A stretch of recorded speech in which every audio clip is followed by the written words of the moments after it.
बिस्मिल्लाहिर्रहमानिर्रहीम अस्सलाम वालेकुम। तो सबसे पहले तो आप लोगों को वेलकम हो गया मेरे ऑफिशियल यूट्यूब चैनल पर। तो आज की वीडियो नादरा पाकिस्तान में लेटेस्ट जॉब्स के हवाले से है। गोल्डन अपॉर्चुनिटी है उन तमाम कैंडिडेट्स के लिए जो अपना इंटरमीडिएट और ग्रेजुएशन कंप्लीट करने के बाद घर में फ़ारग बैठे हुए हैं। तो ऑल ओवर द पाकिस्तान के मेल और फीमेल दोनों कैंडिडेट्स अप्लाई कर सकते हैं। देखिए अब आपने कैसे अप्लाई करना है, आपकी सैलरी क्या होगी, पोस्टिंग क्या होगी, पेपर पैटर्न क्या होगा, आपने क्या काम करना है, ये भी मैं आप लोगों के जो सवालात हैं ना इंशाल्लाह इसी वीडियो में कवर करवाने जा रहा हूँ। ठीक है, जॉब्स की डिस्क्रिप्शन तो बताऊँगा, लेकिन जो रिगार्डिंग टू क्वेश्चन बनते हैं ना वो भी इसी वीडियो में, जैसा कि आपको पता है मैं कोशिश करता हूँ एक ही वीडियो में आप लोगों के तमाम क्वेश्चन कवर करवा दिए जाएँ। तो थोड़ा सा आपने सब्र रखना है, इंशाल्लाह आपके तमाम क्वेश्चन इसी वीडियो में कवर हो जाएंगे। तो जल्दी से मैं आपको एडवर्टाइजमेंट पर लिए जाता हूँ। ये मैंने ऑलरेडी ओपन की हुई है, कैसे आप इसको डाउनलोड कर सकते हैं खुद भी रीड करने के लिए, तो वो भी मैं आपको आखिर पर बता दूंगा। ठीक है, तो सबसे पहले ये आप नोट कर लें, ये नादरा पाकिस्तान का जो मतलब हेडक्वार्टर मेन है ना नादरा का इस्लामाबाद में, वहाँ ही आपकी पोस्टिंग होगी। और देन आपको सबसे पहले पहली पोस्ट का बता दूं, जूनियर एग्जेक्टिव। एज आपकी 25 ईयर्स इसमें मांगी गई है, 25 साल ये कन्फर्म है। ठीक है, इसमें 5 साल जो रिलैक्सेशन है ना वो नहीं ऐड की गई, ऑलरेडी इंक्लूड करके ही बताया गया फाइनल। नंबर ऑफ पोजीशंस 4 हैं, लेकिन मैं आपको बता दूं आपने नंबरिंग पर नहीं जाना। क्यों नहीं जाना ये मैं आपको फर्दर बताता हूं। देन बात कर लेते हैं क्वालिफिकेशन की। इंटरमीडिएट या इसके इक्विवेलेंट, मतलब आपने FA, FSc, ICom, DCom, then इसके अलावा कोई 3 साल का डिप्लोमा जो इक्वल टू इंटरमीडिएट है ना, तो आप एलिजिबल अप्लाई कर सकते हैं। फर्दर ये एक्सपीरियंस भी मांगा गया डेटा एंट्री में, तो एक्सपीरियंस अगर आपके पास नहीं भी है ना तो फिर भी आपने अप्लाई करना है। क्यों करना है ये मैं आपको नेक्स्ट बताता हूँ। सीनियर एग्जेक्टिव 30 ईयर्स, 3 पोस्टें हैं। ग्रेजुएशन इसमें मांगा गया है, लाइक अगर आपने बीए, बीएससी किया हुआ है ना, या बीएस ऑनर किया हुआ है 4 साल, तो फिर भी आप एलिजिबल हैं। लेकिन आपने ये एज के क्राइटेरिया को मद्देनज़र रखते हुए अप्लाई करना है। 3 पोस्टें हैं, 2 साल का इसमें एक्सपीरियंस मांगे। असिस्टेंट सुपरिटेंडेंट, इसमें एज 35 ईयर्स रिक्वायर्ड है, 3 पोस्टें हैं। ग्रेजुएशन या इसके इक्वलेंट कोई क्वालिफिकेशन है ना तो आप एलिजिबल हैं। नैब का सदा है 40 ईयर्स, 4 पोस्टें हैं। मैट्रिक या इसके मिडल अगर आपने किया हुआ है ना तो आप एलिजिबल है नैब का के लिए भी। दैन ये कुछ इंस्ट्रक्शन लिखी हुई हैं, जैसा कि मैंने आपको ऑलरेडी बता दिया। जॉब लोकेशन आपकी इस्लामाबाद में होगी। फर्दर ये कुछ जो इंपॉर्टेंट है वो मैं बता देता हूँ, सारी मैं रीड नहीं करूँगा क्योंकि वीडियो काफ़ी लेंथी हो जाएगी। फर्दर ये लिखा हुआ है कि आप लोगों का जो इनिशियली कॉन्ट्रैक्ट होगा ना वो 5 साल होगा, फर्दर भी एक्सटेंडेबल है, आपने ये परेशान इस मामले में नहीं होना। देन आपका सेलेक्टेड कैंडिडेट्स को टेस्ट और इंटरव्यू के लिए बुलाया जाएगा। जो जो कैंडिडेट्स भी स्क्रूटनी के बाद, देखें हर कैंडिडेट्स को नहीं बुलाया जाएगा। नादरा पाकिस्तान का जैसा कि आपको पता है इनका अपना ही सिस्टम है। ठीक है, खुद ही ये टेस्ट कंडक्ट करते हैं, खुद ही अपना रिक्रूटमेंट का प्रोसेस मुकम्मल करते हैं। ठीक है, तो 5 साल इसमें ऑलरेडी जब मैं ये भी ऑलरेडी आपको बता चुका हूँ कि रिलैक्सेशन ऐड की गई है। बाकी मोस्ट इंपॉर्टेंट जो बात है ना, लास्ट डेट ये आप नोट कर लें, 25 अक्टूबर है 2024 अप्लाई करने की। अप्लाई आपने कैसे करना है ये मैं आपको फर्दर अभी बताने जा रहा हूँ, लेकिन कुछ और भी ये टर्म्स एंड कंडीशन लिखी हुई हैं, इसको आप खुद भी रीड कर लीजिएगा।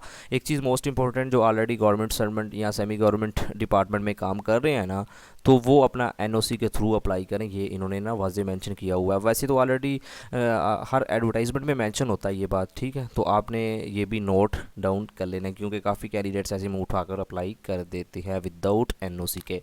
तो देन मैं आपको बता दूं कि आपने कैसे अप्लाई करना है। आपने नादरा पाकिस्तान की ऑफिशियल वेबसाइट पर आ जाना है।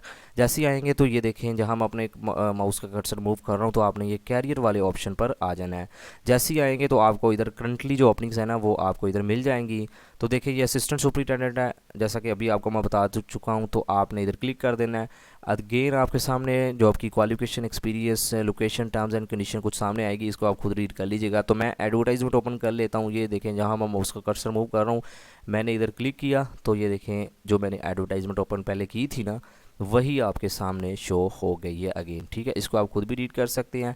लेकिन मोस्ट इंपॉर्टेंट, मैंने तो अप्लाई करना है, तो आपने क्या करना है, तो पीछे आ जाना है। ठीक है, कैरियर वाले ऑप्शन पे ही आपने ये देखे अप्लाई नाउ, जहाँ मैं अपने माउस का कर्सर मूव कर रहा हूँ, तो अप्लाई नाउ पर आपने क्लिक कर देना है। ऐसा इंटरफेस आपके सामने शो हो जाएगा। इसमें 4 स्टेप होंगे। पहला जो स्टेप है वो बेसिक इन्फॉर्मेशन के रिगार्डिंग है। तो बेसिक इन्फॉर्मेशन में आपने सबसे पहले अपनी सीवी अपलोड करनी है यहाँ। ठीक है, उसको पीडीएफ में कन्वर्ट कर लेना है।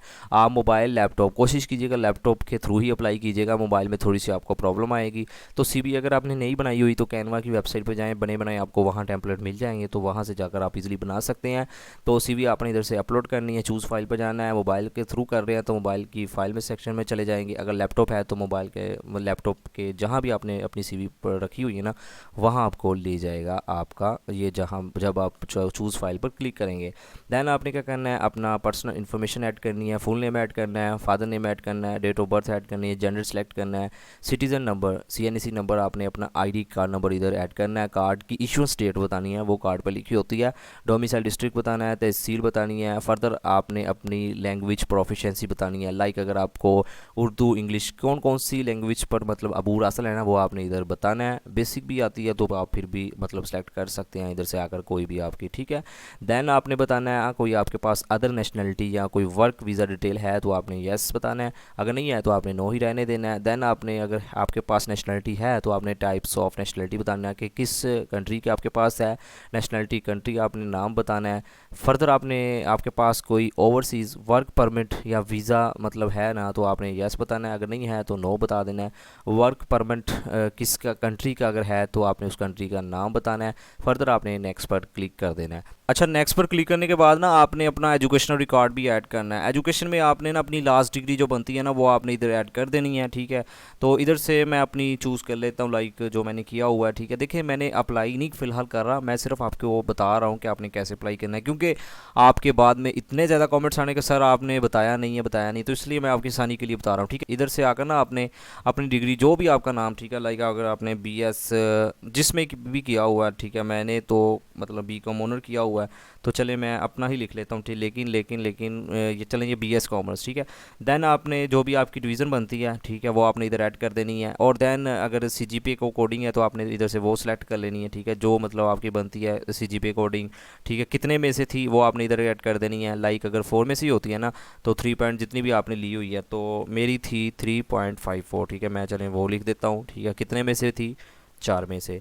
दैन आपने अपना बोर्ड यूनिवर्सिटी मतलब जो इंस्टीट्यूट का नाम है वो लिख देना है।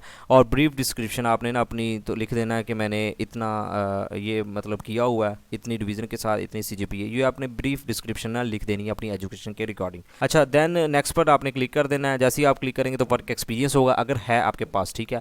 तो अगर नहीं भी है तो डोंट वरी, अगर आपके पास कोई अपने MS वर्ड से रिलेटेड मतलब को कोर्स किया हुआ है ना तो आप फिर भी एलिजिबल हैं, अप्लाई कर सकते हैं। तो आप इधर से वो वर्क एक्सपीरियंस अपना ऐड कर सकते हैं, 6 माह का है, 1 साल का है, ठीक है, 2 साल का है, प्राइवेट सेक्टर में कहीं को काम किया हुआ है तो आप वो भी ऐड कर सकते हैं। फर्दर आखिर पर कॉन्टैक्ट डिटेल होगी, लाइक आपने ना अपना मोबाइल नंबर ऐड करना है, ठीक है, तो वो आपने ऐड कर देना है, सबमिट पर क्लिक करना है तो आपका अप्लाई हो जाएगा। सिंपल सा इनका प्रोसीजर है, कोई आपने फ़ीस नहीं सबमिट करवानी, तो आपने इस तरीके के साथ ना अप्लाई कर लेना है। वीडियो ज़्यादा लेंथी ना हो, आपको पता है शॉर्ट सी वीडियो में मैं आपको ज़्यादा इन्फॉर्मेशन कोशिश करता हूँ प्रोवाइड करूँ, ठीक है। तो मैं उम्मीद करता हूँ आप अप्लाई इजीली कर लेंगे। देखिए अब मैंने फ़र्दर मतलब ना अप्लाई मैं कर नहीं रहा, इसलिए मैं फ़र्दर स्टेप नहीं करूँगा, ये इजी से स्टेप है, आप इजीली कर लेंगे, मैं उम्मीद करता हूँ, ठीक है। फिर भी किसी स्टेप पर कोई प्रॉब्लम आए तो आप कमेंट सेक्शन में पूछ लीजिएगा, मैं इंशाल्लाह आपका लाजमी जवाब दूंगा। दैन मैं आपको इसका ना पेपर पैटर्न बता दूँ, ठीक है। पेपर पैटर्न भी बताने से पहले मैं आपकी इसकी पोस्टिंग बता दूँ कि आपकी पोस्टिंग कहाँ होगी। देखिए इस एडवर्टाइजमेंट में क्लियर मैंशन किया गया है कि ये हेड क्वार्टर इस्लामाबाद की जॉब्स हैं, तो वहाँ ही आपकी पोस्टिंग होगी। अगर आप चाहेंगे ना कि आपको अदर कई डिस्ट्रिक्ट आपके मतलब जो भी नीयरेस्ट बनता है, लाइक अगर फैसलाबाद में है, ठीक है, तो आपको वैसे नहीं स्टार्टिंग में, हाँ बाद अगर 1 से 2 साल के बाद आप अपना मतलब ट्रांसफ़र का थोड़ा बहुत आपको राइट बनता है, लेकिन स्टार्टिंग में उन्होंने क्लियर मेंशन किया गया कि आप नहीं जहाँ आप रिस्पेक्टिव हेड क्वार्टर में है ना तो वहाँ ही आपको अपॉइंट किया जाएगा। बाकी इसका ना मैं थोड़ा सा आपको प्रोसीजर बता दूं, इसमें अप्लाई करने के बाद ना आपको विद इन 1 to 2 मंथ के अंदर अंदर ना बुला ली जाएगा। इसमें रिक्रूटमेंट का जो प्रोसेस है ना वो बहुत जल्द कंप्लीट किया जाएगा, क्योंकि नादरा खुद ही टेस्ट लेता है, खुद ही इसका इंटरव्यू लेगा, ठीक है। जो भी इनका प्रोसीजर है, किसी भी ऑथराइज एजेंसी को नादरा ने कभी आज तक कहा ही नहीं, ठीक है, खुद इनका प्रोसीजर है। तो इसमें आपने अप्लाई करने के बाद सबसे जो पहला आपका टेस्ट होगा ना वो होगा computer CBT test, computer based test होगा, ठीक है। कोई भी आपको मतलब मैनुअली कोई जैसे ऑब्जेक्टिव MCQs टाइप पेपर होता है वो मैनुअली नहीं दिया जाएगा, कंप्यूटर पर आपका टेस्ट होगा, ठीक है। तो अप्लाई करने के बाद आपको मैसेज और मतलब ईमेल के थ्रू अपडेट कर दिया जाएगा कि आपका फलान डेट को जो भी कैंडिडेट्स रिक्रूटमेंट स्क्रूटनी होने के बाद कैंडिडेट्स एलिजिबल होंगे, ठीक है। ये नादरा का अपना क्राइटेरिया है, ठीक है। जो भी क्राइटेरिया पर पूरा उतरेंगे ना तो उन्हीं को नादरा शॉर्टलिस्ट करेगा रिटन टेस्ट के लिए, ठीक है। रिटन मैंने आपको बता चुका हूँ कंप्यूटर पर टेस्ट होगा। जो नॉर्मली रिक्रूटमेंट्स हो चुकी है ना, मैं उन्हीं के अकॉर्डिंग बात कर रहा हूँ। आज तक मैंने नहीं देखा कि नादरा मतलब आपको कोई मैनुअल ऑब्जेक्टिव टाइप्स मतलब पेपर दिया हो, ठीक है। तो इसलिए आपका कंप्यूटर पर ही चांसेस हैं कि कंप्यूटर पर ही टेस्ट होगा। उसमें हो सकता है कि जो लास्ट के अकॉर्डिंग मैं बात कर रहा हूँ 20 MCQs थे, ठीक है। वो मार्क्स उसके आई थिंक 40 होते हैं। तो जिनमें इंग्लिश के कुछ क्वेश्चन होते हैं, जनरल नॉलेज होता है, इस्लामिक स्टडी, पाक स्टडी, रीजनिंग के कुछ क्वेश्चन होते हैं। तो ये तमाम सब्जेक्ट को मिला के ना आपका जनरल सा पेपर होता है। तो ये कोई इतना ज़्यादा डिफ़िकल्ट नहीं होता। तो इसकी मैं आपको सेपरेट से वैसे थोड़ी सी शॉर्ट सी वीडियो में ना आपको गाइडलाइंस प्रोवाइड कर दूंगा, ठीक है। तो पेपर पैटर्न के बाद आपका इसमें ये जो जूनियर एग्जेक्टिव और सीनियर जो एग्जेक्टिव है ना, इसमें आप लोगों का ना टाइपिंग टेस्ट भी लिया जा सकता है, ठीक है। तो टाइपिंग वो आपका रिटन टेस्ट के बाद उसी वक्त मतलब आपको कह सकते हैं कि आपने टाइपिंग टेस्ट भी देना है। अगर आपकी टाइपिंग स्पीड कम है ना, तो आपने अभी से प्रैक्टिस भी करनी है, क्योंकि अगर आपका बेसिक लेवल स्ट्रॉन्ग है ना तो आप इजीली कर लेंगे। ज़्यादा रिक्वायरमेंट नहीं होती कि मतलब आपने 40 निकालनी है, 30 निकालनी है। अगर कम भी निकाल लेते हैं ना तो फिर भी वो मार्क्स के अकॉर्डिंग है। रिटर्न में अगर आपके मार्क्स फिर टाइपिंग के मार्क्स को कंक्लूड ऐड करने के बाद आपको ना मतलब मेरिट बनाया जाता है इंटरव्यू के लिए।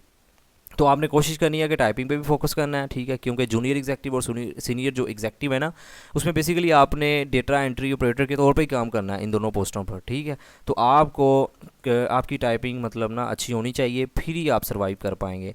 इसके अलावा आपको MS ऑफिस से रिलेटेड भी ना होनी चाहिए, क्योंकि उससे रिलेटेड भी आपसे पेपर में तो क्वेश्चन कंप्यूटर के पूछे जाएंगे 1 से 2 क्वेश्चन, लेकिन आपको इंटरव्यू में भी कुछ क्वेश्चन पूछे जा सकते हैं MS ऑफिस से रिलेटेड, ठीक है।